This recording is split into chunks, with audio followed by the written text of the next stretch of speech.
Bonjour à tous et bienvenue dans cet épisode 2 de notre balado. Cet épisode fait suite à l'épisode 1 où nous avions reçu un invité, où nous avons pu échanger au sujet de l'intelligence artificielle et ses impacts dans l'industrie de la technologie. Aujourd'hui, on va parler de la voiture électrique et de ses implications et tout l'univers qui l'entoure avec mon associé Nazim, moi-même Lenny et notre invité Bradley Pierre.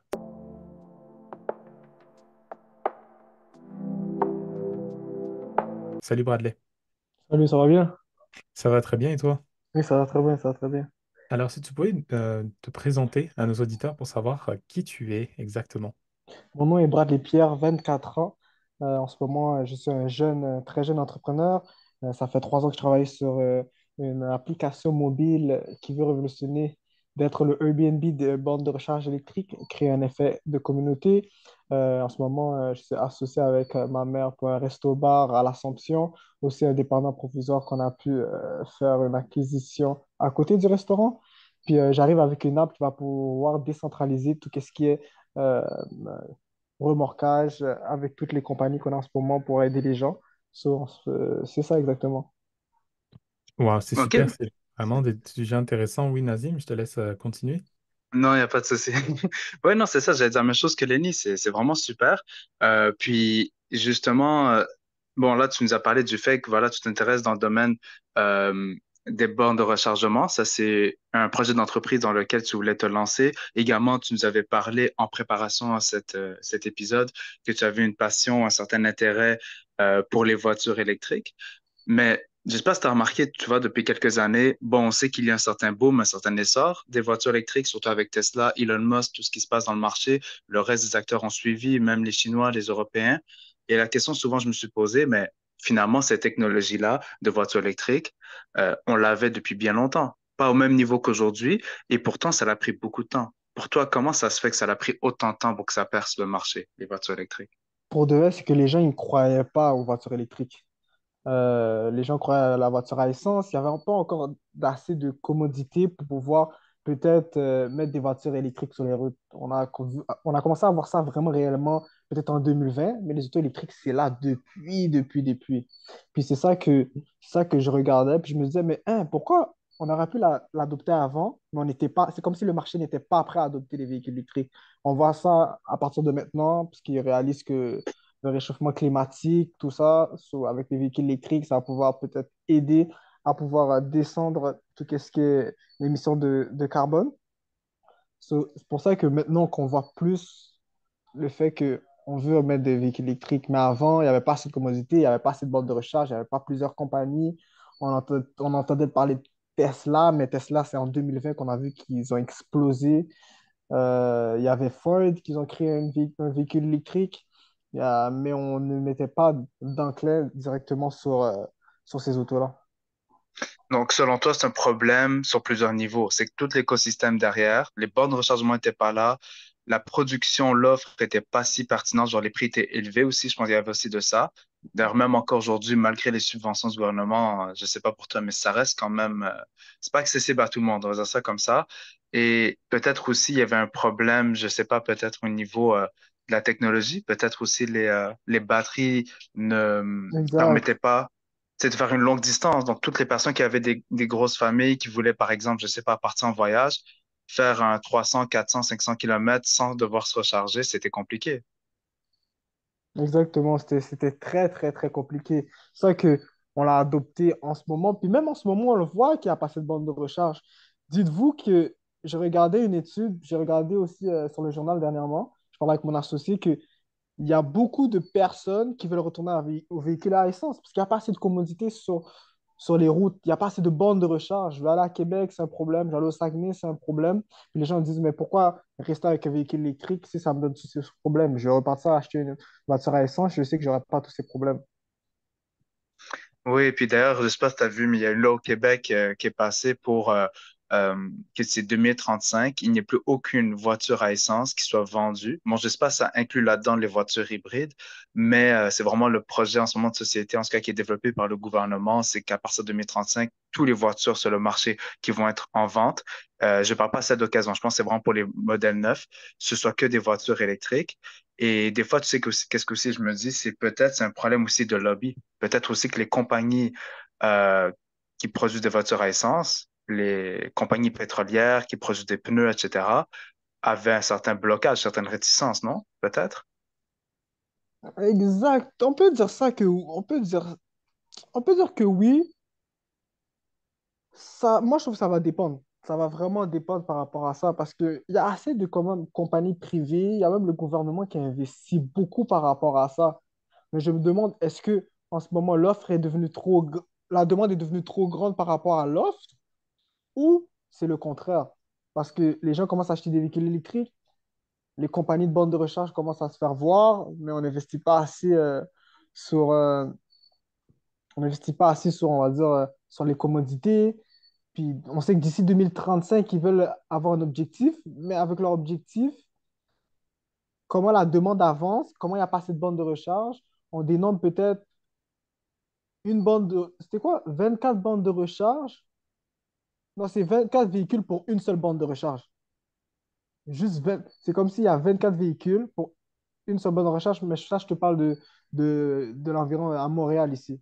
C'est-à-dire qu'il y a 24 véhicules pour une bande de recharge, si tous les véhicules voudraient aller charger en même temps. Puis c'est là que tu vois qu'il y a un problème, qu'il y a vraiment un écart par rapport à ça.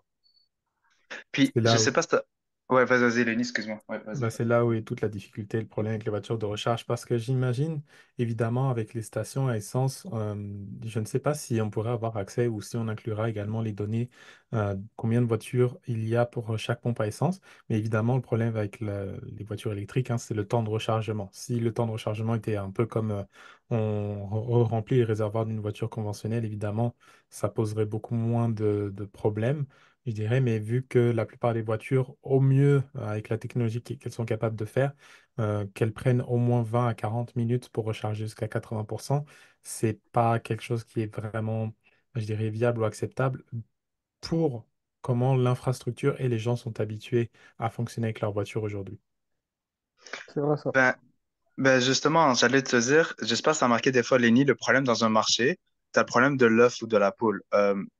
Comment tu peux faire en sorte que pour que les voitures électriques soient fonctionnelles, sont dans notre réseau d'infrastructure, tu as besoin de bornes de recharge. Mais les compagnies qui produisent des bornes de recharge et qui distribuent l'énergie au Québec, bon, on sait aujourd'hui que la production et le transport sont en totalité ou en quasi-totalité un monopole d'État. Je pense que c'est peut-être au niveau euh, du transport, peut-être que là où il y a du privé, là, dans la distribution. euh, et j'allais te dire, comment vas-tu faire pour convaincre des compagnies d'investir dans des bornes de recharge s'il n'y a pas assez de voitures électriques au Québec? Si, Mm. admettons, on remonte 10 ans en arrière, tu vois. Mhm. Tout à fait.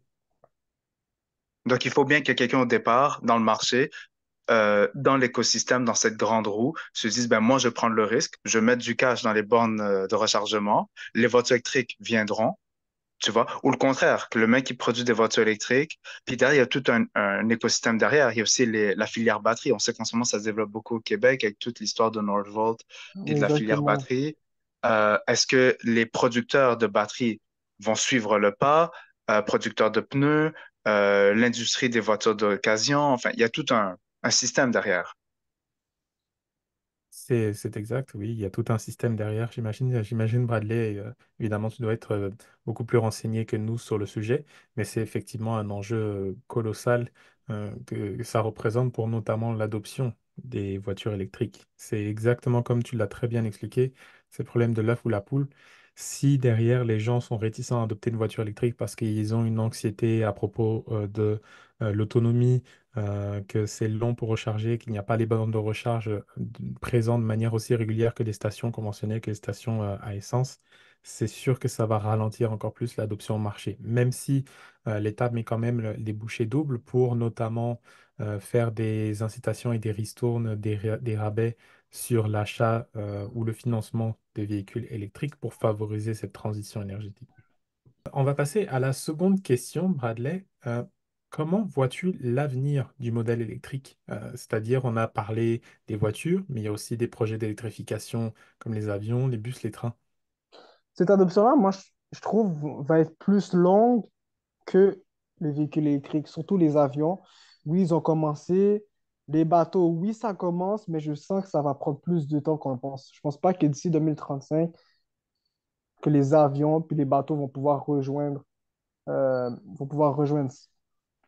cet écosystème-là encore. Moi, je pense que ça va prendre encore plus de temps pour pouvoir adopter des avions électriques pour qu'ils puissent voyager ou que plus que on va dire Air Canada et tout ce qui est grosse compagnie aérienne ou tout que, comment je pourrais dire ça, qui vont pouvoir être adoptés, moi, je pense. Selon moi, je pense que c'est ça. Ça va prendre plus de temps que les véhicules.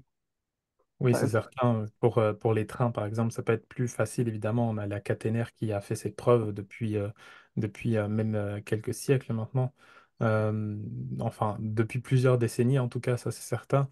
Les bus, on peut y voir, il y a notamment beaucoup de projets pilotes en Chine et en Europe de faire des bus hybrides, des bus électriques ou des bus qui fonctionnent à l'hydrogène. Même si l'avantage d'un point de vue opérationnel, les bus électriques sont quand même plus avantageux.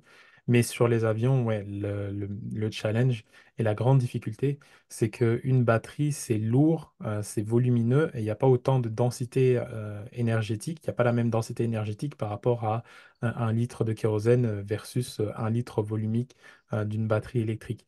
Donc ça représente un enjeu assez important et c'est dommage dans un certain sens parce que le transport aérien représente 1% de toutes les émissions à travers le monde, les émissions de gaz à effet de serre. Donc, il y aurait vraiment beaucoup à gagner, effectivement, que cette industrie soit vraiment plus propre. Oui, puis en fait, le problème, c'est ça, je pense que tu l'as bien mentionné, c'est qu'en fait, chaque fois que tu vas acquérir plus d'énergie pour faire de plus longues distances ou acquérir plus de passagers dans ton avion, tu es obligé d'agrandir ta batterie, mais en l'agrandissant, tu l'alourdis. Et puisque tu l'alourdis, ben, il te faut encore plus de batterie. Et donc, c'est un peu Exactement. un serpent qui te mord la queue. Et là, en ce moment, je pense qu'il y a beaucoup de recherches qui se font chez les grandes compagnies de production de batteries pour miniaturiser, de un, les batteries, les rendre moins lourdes et surtout plus éco-responsables. Là, ça nous avancerait un peu sur la question suivante, mais on pourra toujours revenir aussi sur cette question-là du modèle électrique. Est-ce qu'à un certain point, pour toi, Bradley, le fait comme ça que chaque personne ait sa propre, comment dire, voiture sur le long terme, c'est pas gagnant sur le plan environnemental. Oui, c'est vrai que tu as pu utiliser d'essence, mais pour fabriquer une Tesla, on sait qu'aujourd'hui, tout le lithium, les métaux rares qu'on doit chercher de partout à travers le monde, d'Australie, d'Afrique, d'Amérique du Nord, les recueillir dans les usines pour les transformer, ces matériaux, et les revendre après ça, est-ce qu'au final, on n'est pas en train de émettre plus de carbone que ce on en réduit? Cette question-là, c'est une très, très bonne question. Par rapport à ça, je pourrais dire que dans les deux sens, ça fait du sens parce que oui, ça va être bon en même temps, le fait que les véhicules électriques, OK, c'est pas de l'essence, il y a plus de véhicules électriques sur les routes, il y a moins de carbone, mais tu as ramené un point qui est que avec tout ce qu'on utilise dans les usines, pouvoir créer un véhicule électrique, pouvoir créer les batteries, est-ce que ça va rien changer, même si on regarderait les véhicules à essence? Ça, c'est une très bonne question. Même moi, je me questionne par rapport à ça. Est-ce que ce changement-là va apporter un point positif ou ce changement-là va rester toujours pareil, même si on passe de électrique à essence? Mais il y a un pour, il y a du pour, puis il y a du contre ça, par rapport à ça. C'est une question très, très bien Puis, posée. Puis toi, Lénie, est-ce que tu penses que là maintenant dans le marché, on n'est pas rendu à un point où est-ce qu'il y a un essoufflement au niveau de la recherche, ou pour toi c'est juste des vagues, comme dans n'importe quelle industrie, tu as des micro-vagues de baisse, des micro-vagues de hausse, mais la grande tendance sur le long terme, c'est quand même à la hausse. Il y aura quand même plus d'investissement, de recherche et d'innovation quand même, hein, pour les Oui, bien batteries, Oui, c'est bien ça. sûr, la tendance est vraiment largement à la hausse, notamment qui est poussée par le marché européen qui a créé un marché carbone où par exemple, c'est possible d'acheter des tonnes de carbone et de les échanger. C'est un peu mis comme des permis de polluer, mais c'est pour inciter de manière financière et que ça fasse un certain sens pour le marché privé de justement investir dans ces nouvelles technologies. Il faut savoir aussi qu'il y a des technologies de batteries qui évoluent toujours. Il y a les batteries à état solide, il y a des batteries qui sont basés à base de sel plutôt que d'utiliser des métaux rares comme le lithium et comme le cobalt, qui sont des métaux nécessaires à la bonne à la bonne fabrication et la bonne utilisation des batteries. euh, de notre génération, que vous trouvez un peu partout, hein, dans les téléphones cellulaires, dans les piles et autres. Donc il y a quand même toujours une recherche qui est faite et on n'a même pas encore aperçu cette technologie être mise sur le marché. Je parlais notamment, j'ai mentionné les piles, les batteries à base de sel. Ça, c'est une technologie qui est vraiment toute récente et qui commence à entrer en production à l'heure où on parle. Je crois que le constructeur chinois BYD, qui est vraiment un constructeur géant, qui est même plus grand que Ford, hein, maintenant, en Chine commence à faire des véhicules tout à fait abordables, même moins chers que certains véhicules qui sont proposés par Tesla, par exemple, ou qui utilisent ces nouvelles batteries, nouvelle génération. Et l'avantage, c'est que bah, ça a moins besoin de métaux rares parce que il y a aussi malheureusement un impact écologique colossal et énorme à aller chercher des minerais rares comme ça. Ça endommage quand même les paysages et la planète. Et l'avantage, c'est que bah, le sel est quand même plus abondant, qui est présent dans les océans, dans des gisements de sel qui sont quand même moins destructeurs pour l'environnement pour aller chercher ces matières-là.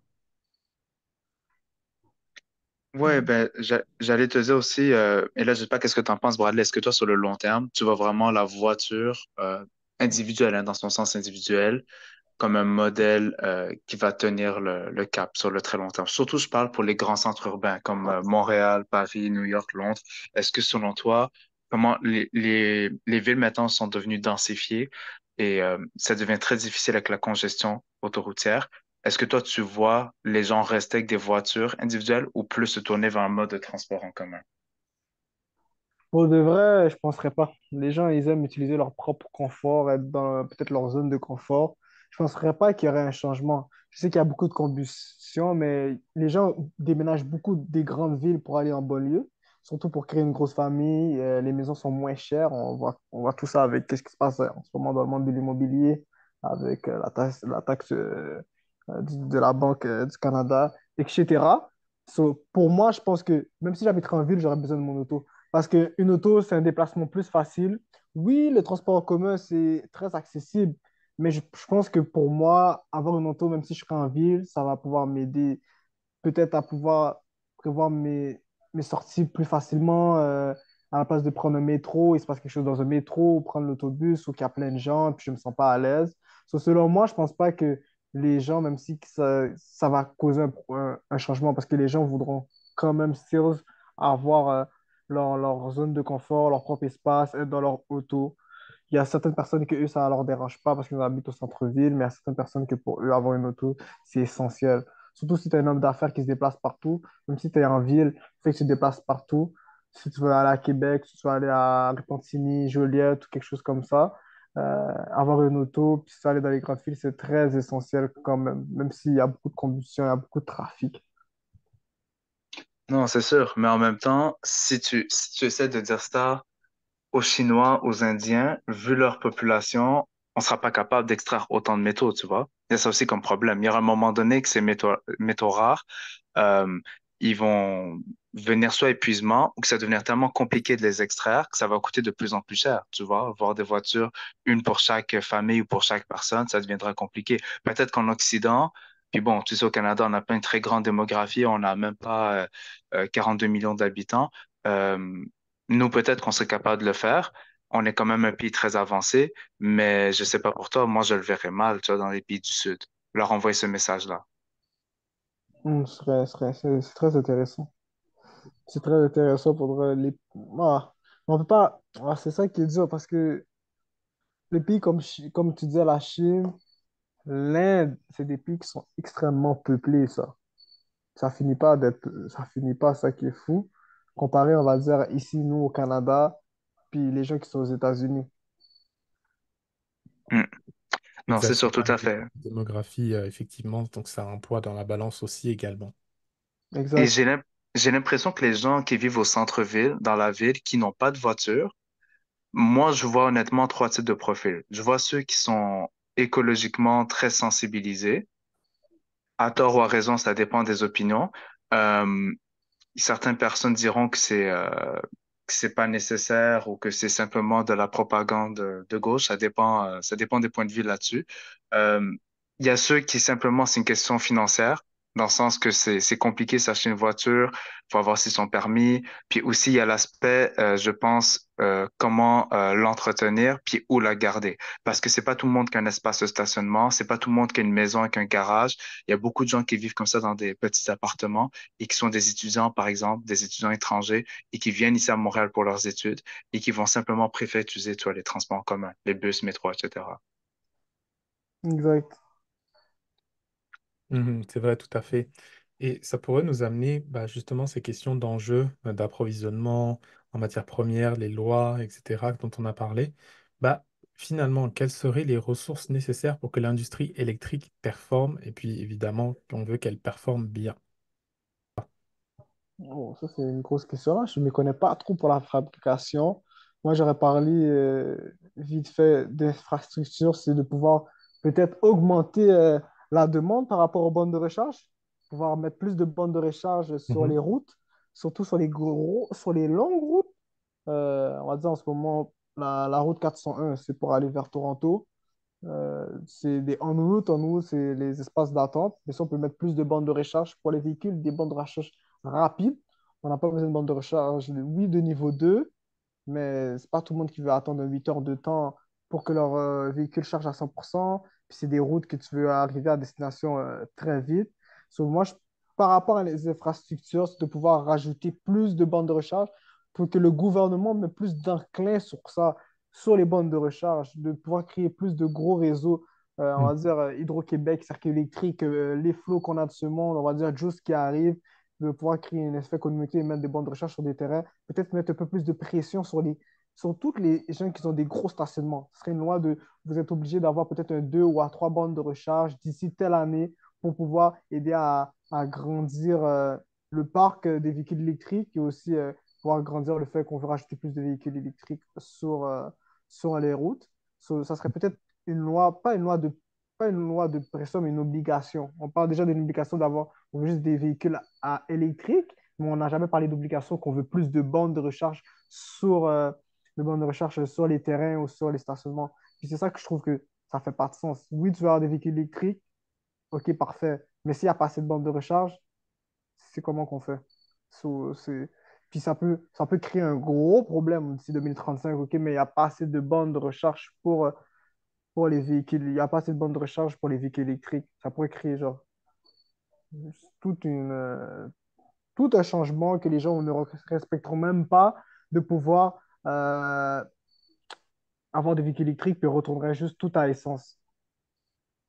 Ça, c'est vraiment, moi, je trouve par rapport à la politique, c'est par rapport au fait de se concentrer par rapport aux bandes de recharge pour augmenter tout ce qui est véhicules électriques, avions électriques, trouver des très bonnes solutions pour l'autonomie du véhicule, surtout aussi, d'un véhicule électrique, puis surtout pour les avions, surtout pour les bateaux, trouver des infrastructures, des commodités qui vont pouvoir faire que l'adoption est très facile et simple à utiliser. C'est vrai, il y a vraiment beaucoup de points qu'on pourrait regarder par rapport à ça.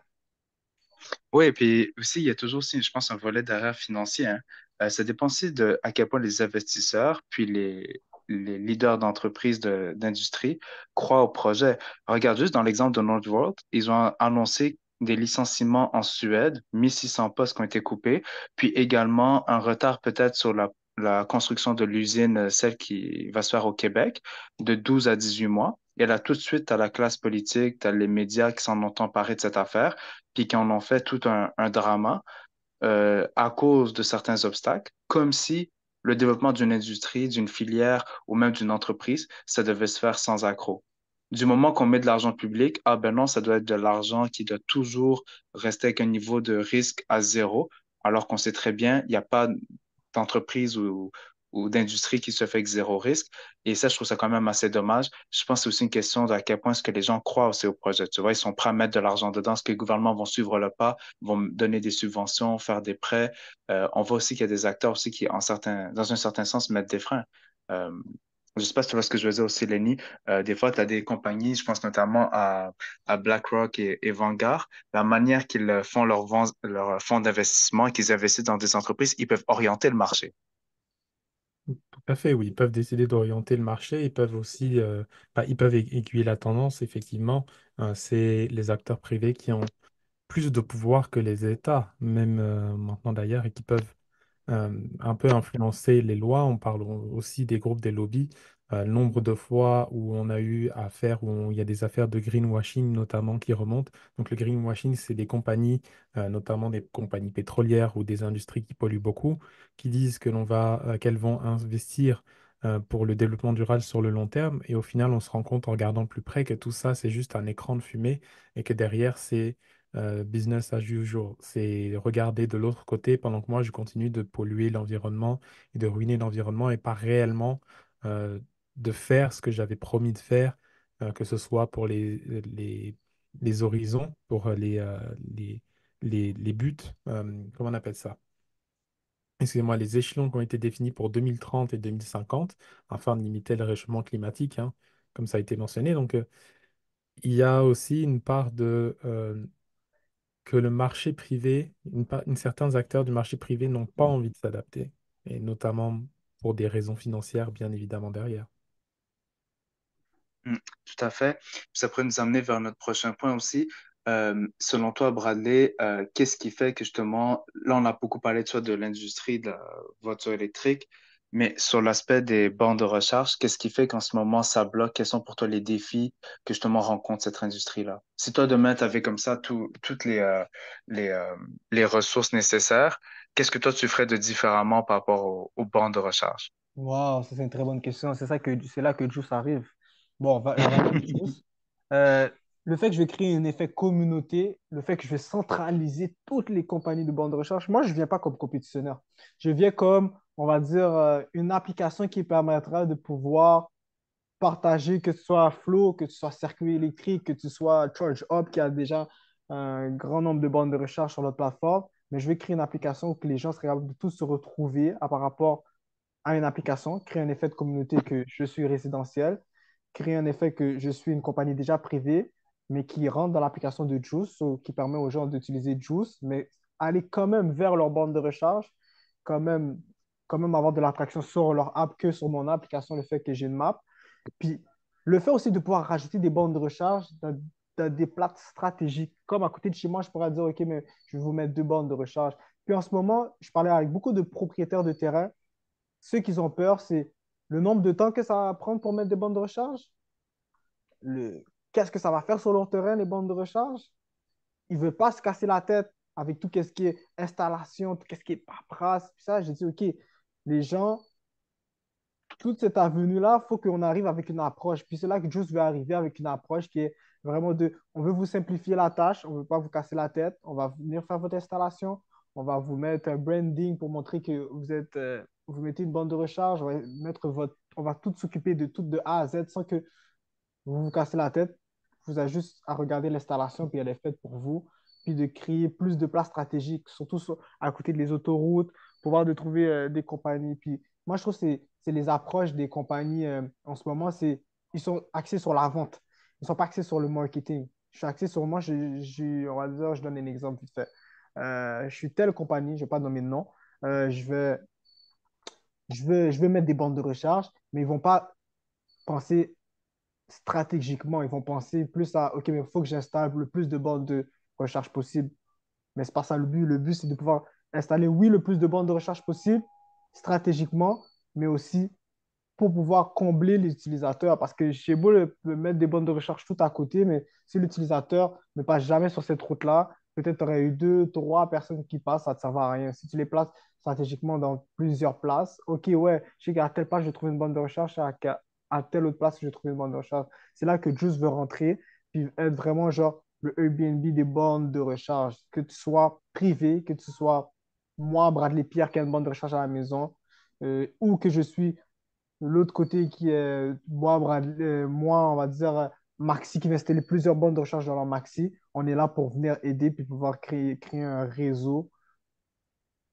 Moi, mon but, c'est d'à travers le monde, à travers le monde, puis créer sur une seule app à la place de passer sur 10 15 20 apps pour trouver des bandes de recharge, puis que ça devient compliqué, puis que les gens installent plusieurs apps pour juste quelque chose qu'on peut utiliser puis simplifier avec une application à la place d'avoir 2, 3, 4, 5, 6, 7, 8, 9, 10 applications sur son téléphone pour le même industrie, puis pour la même raison.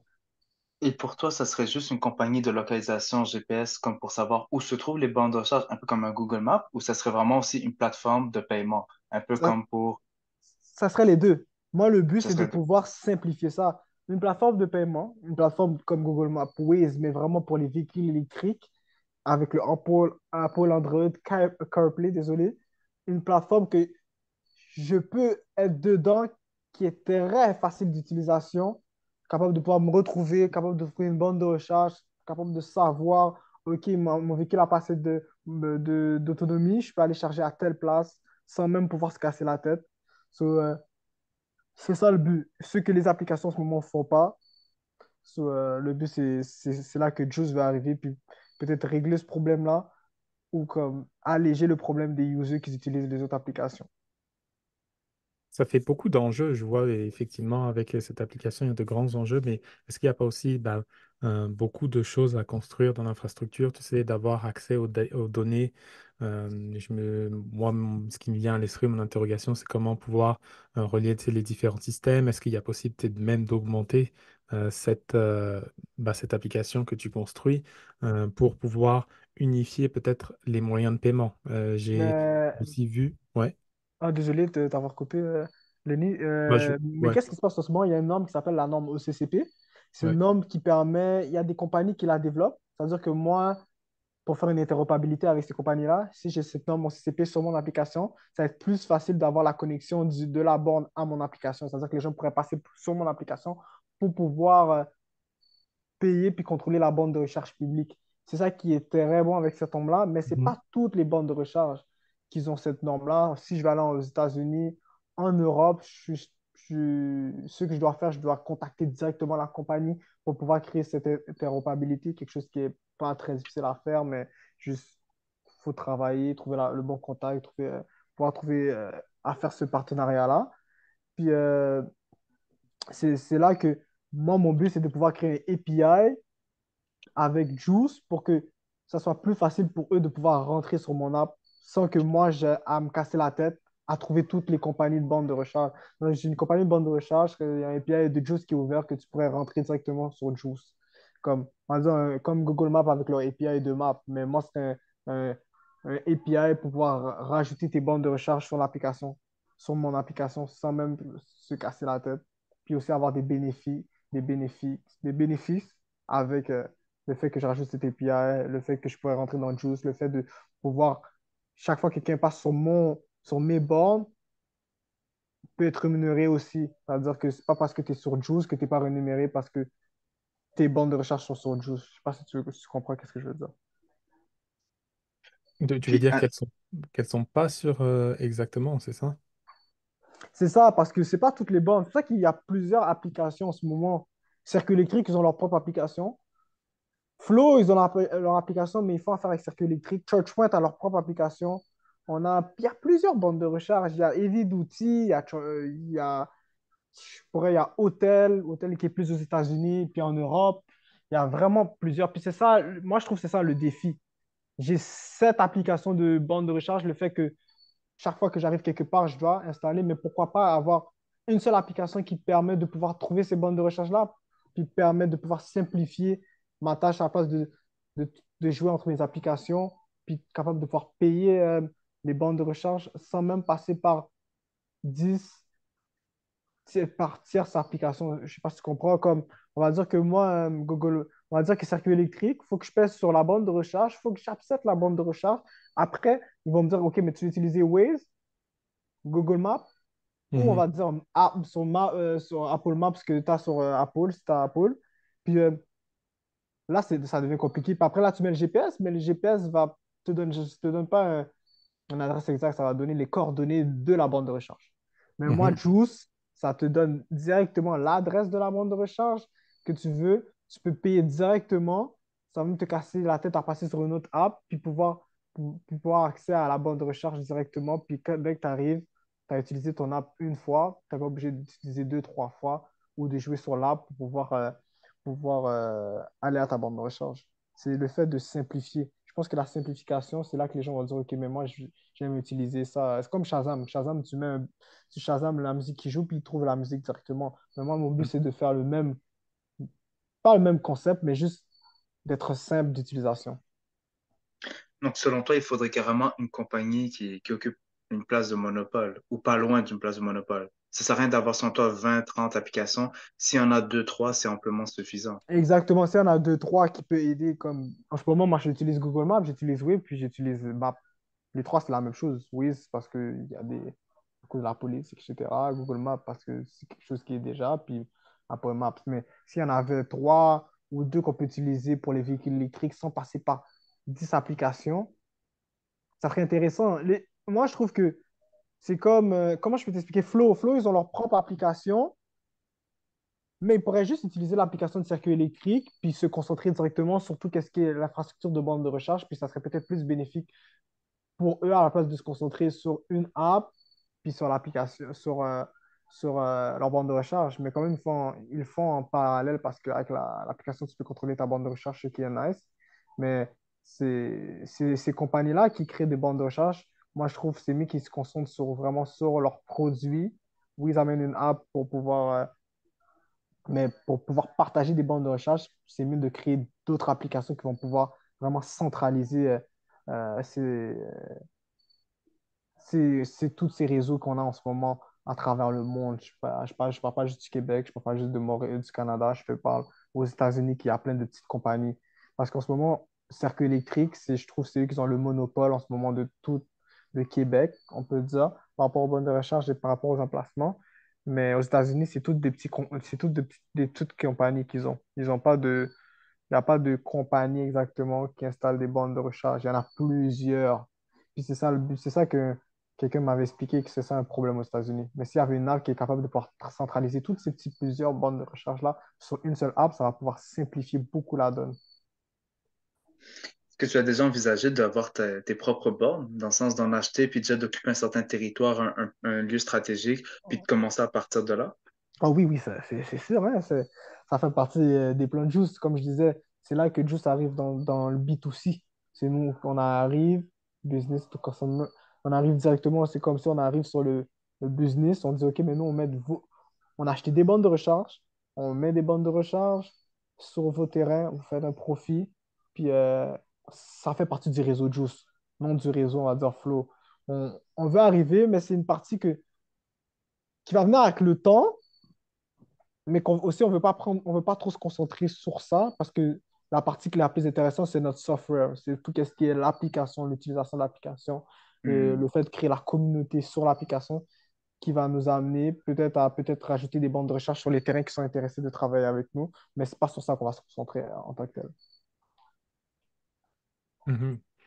C'est vraiment des enjeux qui sont tout à fait pertinents dans la situation, qui sont vraiment intéressants. Donc, je te souhaite vraiment tout le meilleur du succès pour pouvoir les attaquer.